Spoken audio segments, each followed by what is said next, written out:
Quanto vale o seu dinheiro? Agora são 9h27, hora oficial de Brasília. Esse é o Comando da Esperança. Está no ar pela FM 102,5 aqui em Uberlândia, do Triângulo Mineiro, FM 105,5 a partir de Montes Claros e também pela internet, portal boavontade.com/rádio e aplicativo Boa Vontade Play. Hoje a gente vai retomar o assunto sobre gerenciamento e renegociação das dívidas de forma eficaz, tirando algumas dúvidas da nossa audiência que chegaram aqui pelo nosso WhatsApp. Conosco o Felipe Prado, economista, professor e pesquisador na Universidade Federal de Uberlândia, aqui no Triângulo Mineiro. Olá, seja muito bem-vindo novamente aqui ao Comando da Esperança, professor Felipe, bom dia. Olá, bom dia. Eu que agradeço mais uma vez o convite. Vamos lá, vamos conversar um pouquinho aí sobre finanças. Vamos sim. A gente traz para o senhor agora as perguntas, né, que a nossa audiência enviou durante a semana. E, inclusive, professor Felipe, primeiramente a gente recebeu a pergunta da Maria José, ela é de Belo Horizonte, e diz o seguinte: o que é renegociação de dívidas e como funciona? É uma opção válida para todos os tipos de dívidas existentes? Bem, muito interessante aí a pergunta da Maria, e claro que essa é uma dúvida que muitas pessoas têm. Olha, primeiro é o seguinte, a renegociação de dívida nada mais é do que a gente ir na instituição financeira que a gente tem uma determinada dívida e solicitar uma renegociação, ou seja, solicitar um desconto nos juros, solicitar um prazo maior de pagamento. Ou seja, hoje as instituições elas têm interesse que a gente renegocie as dívidas. E aí vai depender de instituição para instituição. Tem instituição que pode dar mais prazo, outras que podem dar um desconto para o pagamento à vista. Em geral, essa renegociação ela sempre é em relação, por exemplo, ao crédito que a gente chama crédito e consumo. Então, uma dívida no cartão de crédito, um empréstimo que você está atrasando as parcelas.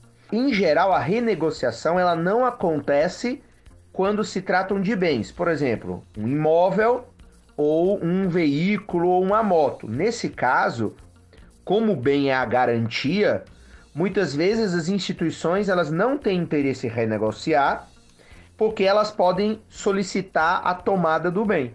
Então, em geral, bens que servem de garantia a um empréstimo, um financiamento, normalmente as instituições não têm o interesse de renegociar. Mas todas as outras dívidas que a gente tem, a gente pode renegociar, e renegociar nada mais é do que a gente ir na instituição financeira e solicitar a ela condições melhores para que a gente possa honrar com o nosso compromisso.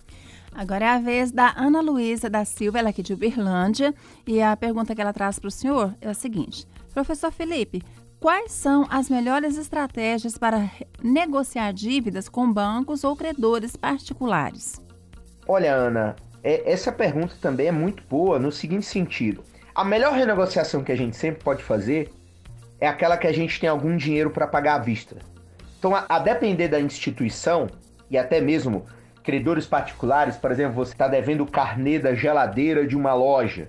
Em geral, como essas instituições financeiras, as empresas já consideram um possível prejuízo no empréstimo que foi dado, o que acontece? Se você tem um dinheiro para resolver a dívida à vista, você pode ter até 80% de desconto. Então estamos falando mais ou menos o seguinte: vamos supor que a gente tem uma dívida de R$10.000 no cartão de crédito.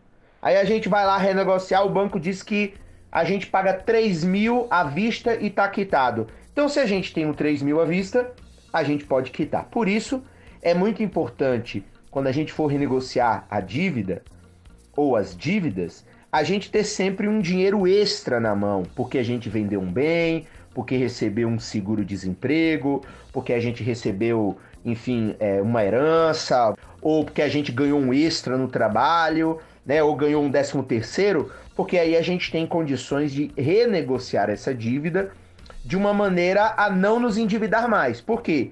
Como pergunta a Ana Luísa, porque não adianta a gente renegociar uma dívida e ficar mais endividado. É verdade. Agora a questão vem da cidade de Contagem, aqui em Minas Gerais também, pelo 34 99 935 2894. E o Marco Antônio, ele quer entender se vale a pena consolidar dívidas em um único pagamento e quais são as vantagens e a desvantagem dessa opção. Só vale a pena consolidar as dívidas num único pagamento se houver alguma vantagem financeira, né? Ou seja, se você juntar as dívidas e o banco lhe der um juros menor, né? Ou se você... Hoje a gente pode enviar nossa dívida para outro banco, né? Então tem portabilidade. A gente pode ir em busca do banco que nos oferece menor taxa de juros, portanto que a gente vai pagar menos. Então, assim, em geral, a consolidação das dívidas não é muito do interesse das instituições, mas a gente pode solicitar por uma questão de controle. Claro, é muito mais fácil saber que eu tenho uma dívida para pagar todo mês do que eu ter 5 dívidas para pagar ao longo do mês. Se eu posso juntar essas dívidas na mesma instituição financeira, ok, aí eu posso fazer isso. Caso contrário, não tem nenhuma diferença, porque o que a gente vai desembolsar, o que a gente vai gastar, vai acabar sendo a mesma coisa. Finalizando, a gente recebeu agora a pergunta pelo 3899-882-9190, do Norte Mineiro, a Marisete Moreira de Salinas, e diz o seguinte para o senhor: existem ferramentas ou recursos que possam ajudar a organizar melhor as dívidas e facilitar o controle financeiro no dia a dia, inclusive que tenha, claro, o prejuízo de atrasar ou deixar de pagar uma conta? Olha, o conselho que eu sempre dou, no caso aí da pergunta da Marisete, é o seguinte: pega um papel, um caderno, compra um caderninho, anota as suas receitas, todo o dinheiro que entra na família, todo o dinheiro que sai da família, anota tudo. Se você já fizer isso, já é um bom controle. Anota as dívidas que tem, porque a maioria das pessoas, como não tem, digamos assim, a vontade de sentar e colocar no papel, porque tem que ter um hábito de fazer isso. Hoje, se você também usar o celular, né? Hoje o celular tem muitos programas, aplicativos grátis que você pode colocar no seu celular para controlar suas finanças. Você vai ter uma visão do que você ganha, de tudo que você gasta, de tudo que você tem de dívida. Assim como uma empresa, né? Pensa numa empresa. Uma empresa, quando ela dá certo e ela é grande, ela tem controle. Ela sabe quanto ela pagou, quanto ela recebeu, ela sabe quanto tem de dívida, quanto ela tem de patrimônio. É a mesma coisa que a gente tem que fazer conosco, que na economia nós chamamos de famílias. Então as famílias precisam ter o hábito de controlar as suas finanças, de uma forma a nós termos um controle adequado de tudo que a gente tem e de tudo aquilo que a gente não tem também, porque isso ajuda no controle mensal e, claro, isso a gente vai fazendo de pouquinho em pouquinho. Quem não tem o hábito vai ter um pouco de dificuldade no começo, mas com certeza, com perseverança, com bastante esforço, você consegue chegar a ter um controle adequado num determinado momento. Tá certo. Nós agradecemos a todos que enviaram as suas perguntas para o nosso WhatsApp. E você também que está na sintonia pode fazer o mesmo, viu? 34 99 935 2894.